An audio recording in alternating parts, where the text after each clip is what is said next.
कभी कभी इतिहास में ऐसा योद्धा जन्म लेता है जिनका संघर्ष केवल तलवारों से नहीं होता है, बल्कि भूख से तड़पती जनता की पीड़ा से शुरू होता है। ऐसे ही एक वीर थे, छत्तीसगढ़ के धरती पर जन्मे, अंग्रेजों से लोहा लेने वाले, गरीबों की रक्षा करने वाले वीर नारायण सिंह। आज हम वीर नारायण सिंह के विषय में बात करेंगे। अब यह इतिहास हम क्यों बता रहे हैं, इस इतिहास पर वीडियो क्यों बना रहे हैं, क्योंकि आज के समय में युवाओं को अपने पूर्वजों को जानना बहुत ही ज़रूरी है। अपने स्वतंत्रता सेनानियों को जानना बहुत ही ज़रूरी है। अपने देश के प्रति अपने बलिदान किए हुए राजाओं को,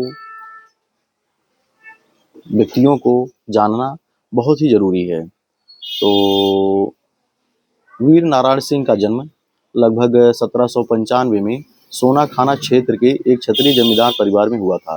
इनके पिता भी जमींदार थे और पिता के बाद यह जमींदार बने। जमींदार यह जनता के रक्षा के लिए, पीड़ा दूर करने के लिए बने। उनका मुख्य उद्देश्य जमींदार बनने का यही था। अब हुआ क्या कि एक बार अंग्रेजों की मदद से जमाखोरों ने अनाज की जमाखोरी कर ली। इसके बाद वीर नारायण सिंह ने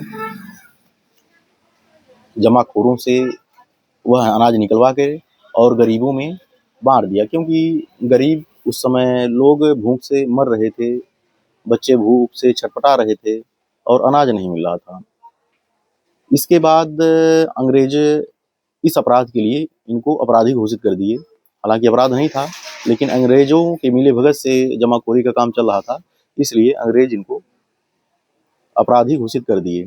इसके बाद उनको जेल ले गए, लेकिन जेल ले जाने पर इनके प्रति जनता का प्रेम था ही, और जनता इनको छुड़ाने के लिए एकदम से संगठित हो गई, भीड़ एकत्रित हो गई और ये जहाँ जेल में बंद थे, जनता वहाँ कूच कर दी।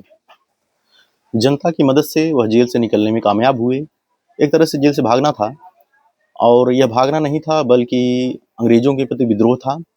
इन्होंने छोटी छोटी सेनाएं संगठित की, आदिवासी अन्य लोगों से मिल करके छोटी छोटी सेनाएं एकत्रित की और अंग्रेजों से लोहा लेने लगे।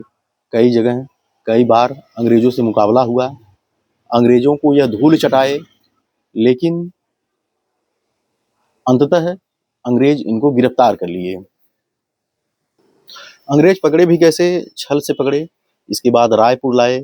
रायपुर में हजारों लोगों के सामने इनको फांसी का आदेश दिया गया।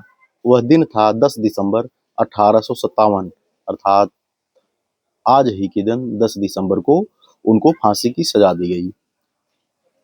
अंत में उनको पता ही था तो फांसी तो मिलनी ही थी, लेकिन उनके शब्द क्या थे, अंतिम क्षण क्या था, ये भी सुनिए। जनता का पेट भरना अगर अपराध है तो यह अपराध मैं 100 बार करूंगा। ऐसे वह महान वीर क्षत्रिय राजा थे। आज के दिन हम उनको नमन करते हैं तथा प्रत्येक युवाओं को ऐसे राजाओं के, ऐसे क्षत्रियों के वीर गाथाएं सुननी चाहिए, जाननी चाहिए। आज के समय में बहुत ही आवश्यक हो गया है। धन्यवाद।